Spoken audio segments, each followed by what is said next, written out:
En primer lugar, quisiera agradecer la invitación al Congreso del Futuro, a sus dirigentes y a todos los que trabajan en su realización. Y además la presencia de ustedes. Es verdaderamente extraordinario lo que se hace aquí en Chile. Plantearse los temas del futuro desde muchos aspectos. La cantidad de gente destacada, excepto yo, que han traído a participar es realmente ejemplar. Ahora, se me ha pedido que identifique desafíos de estabilidad al orden internacional. Para ello voy a referirme a guerras interminables, a desafíos climáticos, a temas relativos a la salud pública, al control de tecnologías, a la seguridad frente al crimen organizado y a los derechos colectivos e individuales para todos. Estoy seguro que me van a tener que cortar porque no sé si voy a poder cumplir la agenda, pero vamos a hacer lo posible. Estas guerras interminables que estamos viendo en el mundo, en Ucrania, en el conflicto Gaza-Israel, en los temas relativos a lo que ocurre internamente en Irán, Sudán, crean un gran problema para el valor del derecho internacional. Porque un aspecto central de jus cogens, o sea, esto es como los principios constitucionales que no se pueden cambiar por los Estados, es la prohibición del uso de la fuerza. El artículo 2.4 de la Carta de Naciones Unidas prohíbe la amenaza o el uso de la fuerza en contra de la independencia política, integridad territorial o los propósitos y principios de las Naciones Unidas. La excepción es el ejercicio del derecho a legítima defensa en caso de un ataque armado, hasta que intervenga el Consejo de Seguridad. Esto está siendo puesto de lado y contribuye a la continuación de estos conflictos. Hay múltiples razones, voy a mencionar una, la existencia del derecho a veto del Consejo de Seguridad, en que las grandes potencias pueden obstaculizar el derecho de acción colectiva. Esto no es simplemente una cosa, decir que eso puede ser abolido, porque todo sistema de seguridad depende que los participantes tengan más o menos un poder similar, de modo que eso sea disuasivo, y que si no disuade, se pueda movilizar fuerza para actuar en contra del delincuente. Pero algunos de estos países tienen la fuerza suficiente como para entrar en conflictos con el mundo entero. Entonces, ahí hay que plantearse cómo se puede morigerar esto, desde múltiples razones. Si hay tiempo, vamos a hablar más. Otro tema con las guerras y conflictos internacionales es que hay actores que no se someten a las reglas de conducción de las guerras, lo que se llama el derecho humanitario. Hay básicamente dos fuentes: el derecho de la Haya, que es la conducción de los conflictos armados, y el derecho de Ginebra es qué se hace con los que están fuera de combate o no participaron en las actividades. Hay además una politización en esta materia, que no es extraña solo a los conflictos armados. En vez de razonarse desde los principios, se razona sobre las bases de las preferencias políticas que se tienen. Y eso hace que se deslegitime el sistema internacional. Segundo, desafíos climáticos. Voy a hablar de uno, como miembro de la Comisión de Derecho Internacional, del grupo de estudios sobre el aumento del nivel del mar. El aumento del nivel del mar es un desafío global apremiante que genera y va a generar efectos catastróficos, incluyendo en las Américas, que están rodeadas por 4 océanos: el Ártico, el Antártico, el Atlántico y el Pacífico.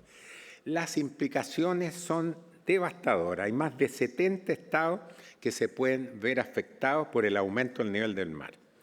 Las áreas costeras bajas albergan actualmente a 680 millones de personas, mientras que los pequeños estados insulares en desarrollo a 65 millones de personas. Las áreas costeras albergan además el 28% de la población mundial, incluido el 11% que vive en tierra a menos de 10 metros del nivel del mar. Hay un estimado de que más de 146 millones de personas corren el riesgo de evacuar sus hogares. Hay una necesidad de acción. Y la Convención de Derecho del Mar, que es muy valiosa y puede ser un punto de partida para enfrentar ciertos problemas, hay algunos temas que no trata al menos específicamente. Uno es el tema de las líneas de base, que es donde el mar toca la tierra y a partir del cual se miden 200 millas, que dan derecho al estado de la costa. Al alzar del nivel del mar se sube hacia la tierra, adentro. Y si las líneas de base son ambulantes, esos estados pierden la posibilidad de acceso a recursos esenciales.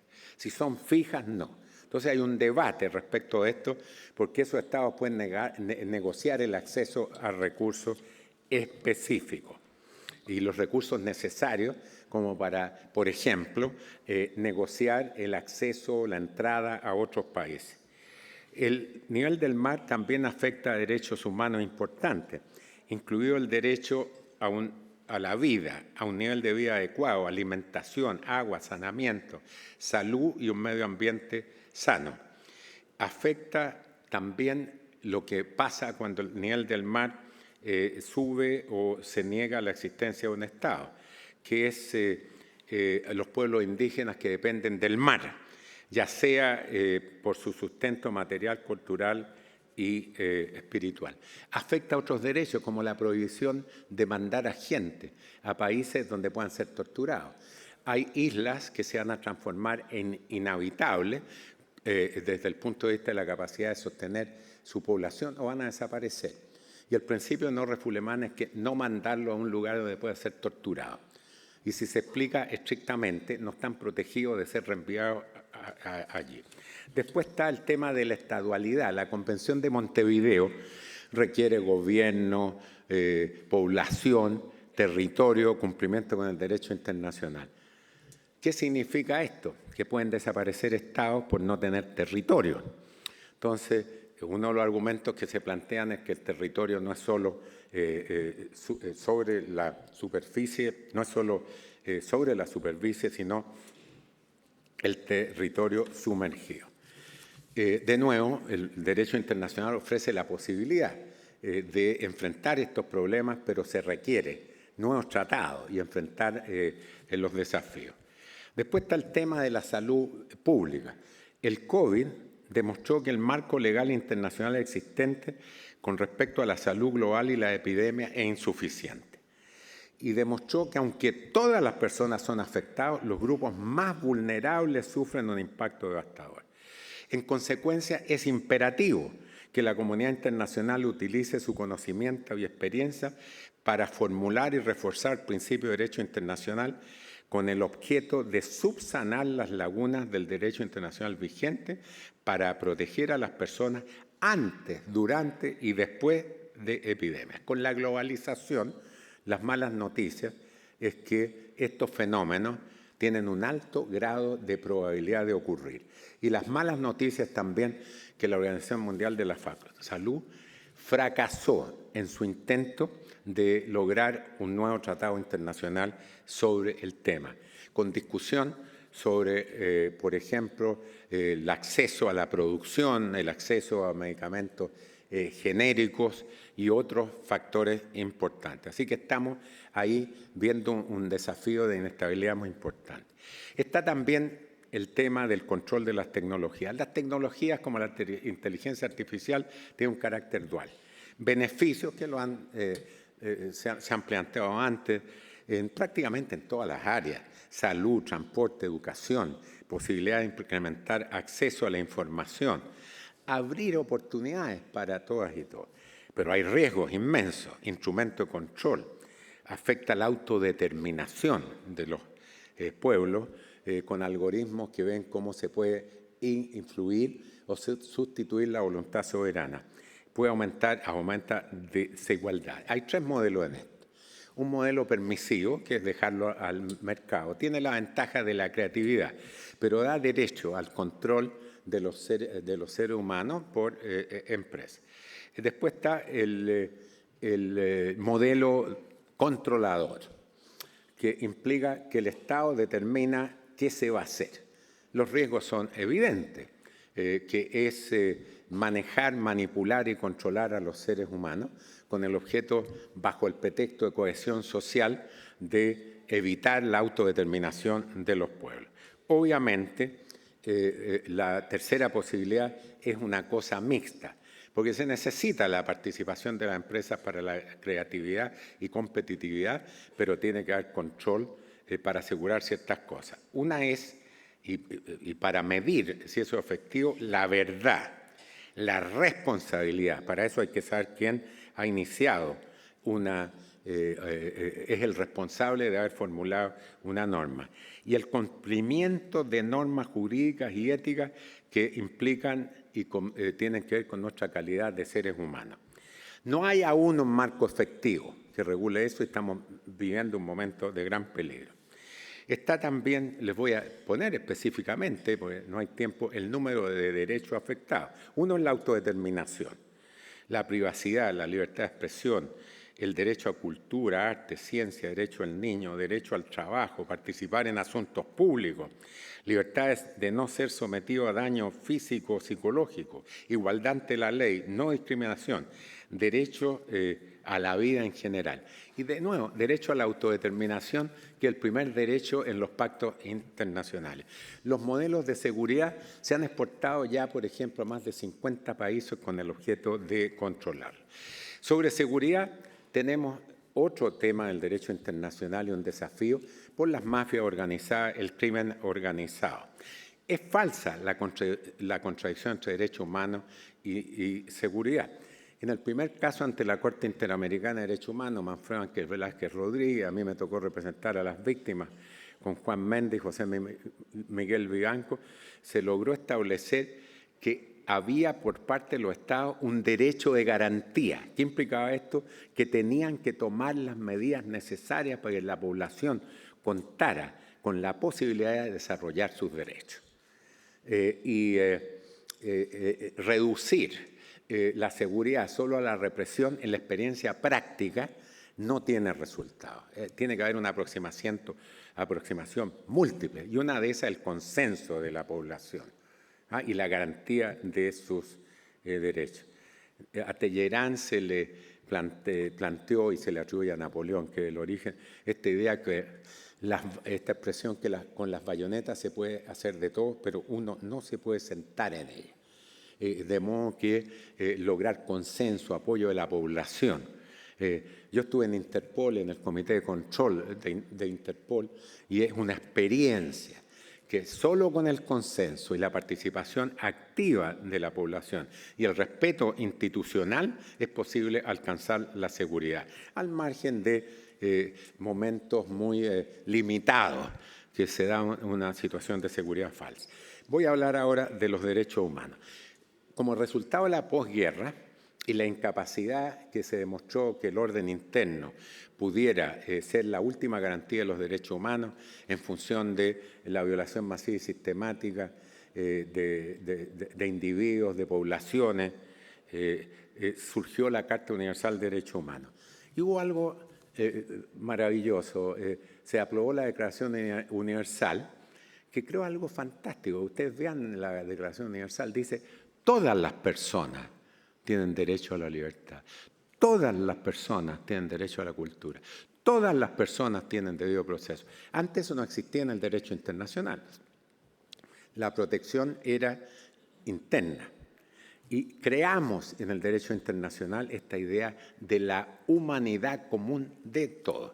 Se creó primero solo como una aspiración moral y después una evolución que llevó a la adopción de tratados, lo que hizo que fuera una obligación de carácter jurídico. Pero eso no fue suficiente, porque había que crear instrumentos de supervisión que midieran la conducta de los estados. Y ahí se crearon distintos instrumentos de carácter político, semijudicial, judicial. El problema de carácter político es la desigualdad o politización en su aplicación. Ahí tratamos de reducir ese peligro con técnicas de democracia parlamentaria, o sea, mantener récords, hacer que se tomaran decisiones sobre la base de informes previos, abrir las puertas de la ventana de modo de criticar la acción discriminatoria. Pero el avance más importante fue órganos semijudiciales que recurren al derecho para medir la conducta y eran semijudiciales porque digamos así, terminaban en recomendaciones. Y después órganos de carácter judicial. Ahí hay distintos problemas. Esto está en desarrollo, no había una ratificación universal de todos ellos y hay no incorporación en el derecho interno en muchos países. Otro desarrollo fundamental en derechos humanos fue permitir este nuevo actor que presentara él mismo, ella misma, los casos de supuesta violación de los derechos humanos. Eso tuvo alcances muy valiosos y sigue teniendo. En el hemisferio se logró, con el caso Manfredo Ángel Velázquez, la prohibición de las desapariciones, casos de múltiple libertad de expresión, debido proceso, protección del derecho de propiedad legítimo, etcétera, etcétera. Sin embargo, hay desafíos por la no ratificación y la falta de recursos, entre otras cosas. La última expresión del desarrollo de la Carta de los Derechos Humanos fue los mecanismos de responsabilidad individual. Porque hasta ese momento, hasta que se creó esta carta, la responsabilidad era estatal.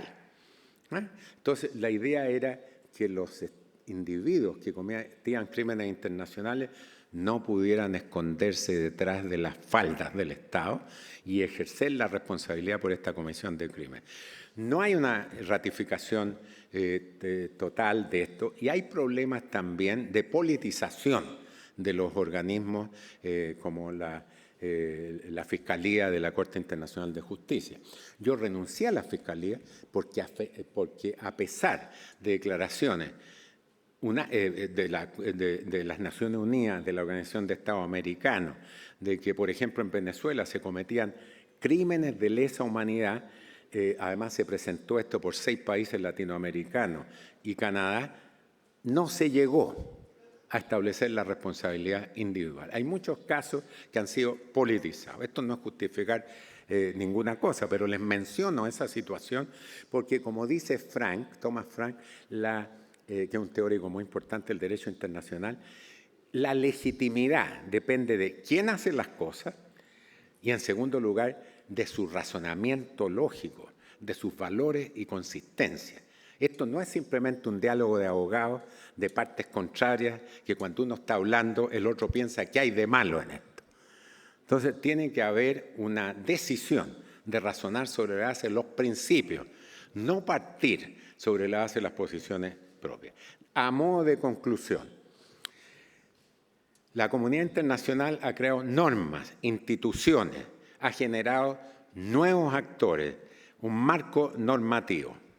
Pero nos encontramos en situaciones en que factores como los que he mencionado muestran un desarrollo insuficiente, politización y una pérdida de legitimación que crea espacio para buscar abolir estos sistemas. Hay algunas críticas justas a los sistemas.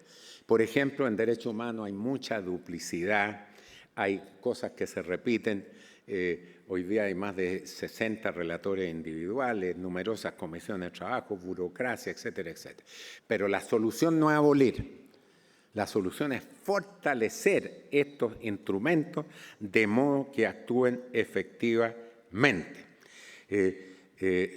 Estamos viviendo además en el mundo en una narrativa de uso de poder. Ha desaparecido esta narrativa ética, jurídica, de humanización, de que somos todos seres humanos. Y uno puede decidir sobre la base de 3 cosas. Normas jurídicas que tienen que tener capacidad de su transformación. 2, quién principios de justicia, que la gente no está de acuerdo. ¿Cuál es el principio de justicia? Son más abstractos. O tercera cosa, ¿quién es más fuerte? No tenemos otra cosa que insistir de esto de que haya normas jurídicas que busquen sobre la base de todos estos tratados y desarrollos que han sido universalmente aprobados, implementarlos, porque reflejan aspiraciones y realidad moral de la humanidad. Ahora, uno se pregunta, ¿qué puede hacer un individuo? Somos como una hojita en la tempestad. Mucho. En primer lugar, en el ambiente que estamos, en relación al tratamiento de los demás. No aceptar cuestiones como la discriminación, la violencia doméstica. Tener empatía con los otros, apertura a la discusión.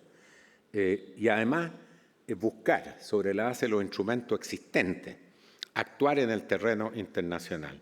Manfredo Ángel Velázquez fue uno y logró cosas increíbles, la familia de él, en temas fundamentales de derechos humanos. No tenemos otra opción que insistir en esta narrativa ética, valórica y jurídica. Me tocó estar en una conferencia en Washington al término del siglo XX, en que Gabriel García Márquez habló qué iba a traer el siglo XXI. Muchos decían el siglo XXI, promesas, y el arte muestra con imaginación aspectos de la realidad. Y Gabriel García Márquez me impresionó mucho. Dijo, el cambio del calendario no va a producir, no sabemos qué puede producir, salvo que nos pongamos, que tengamos madurez o acumulamos juventud, como dicen algunos. Pero dijo las cosas más importantes que ha inventado la humanidad, o entre las más importantes está la 9ª Sinfonía, los trasplantes de corazón. Y eso estuvo en la cabeza de la gente antes de ser llevado a la práctica. Tenemos que seguir con la imaginación y con nuestro compromiso de crear un mundo mejor que reconozca la humanidad de todas y todos. Muchas gracias por la atención.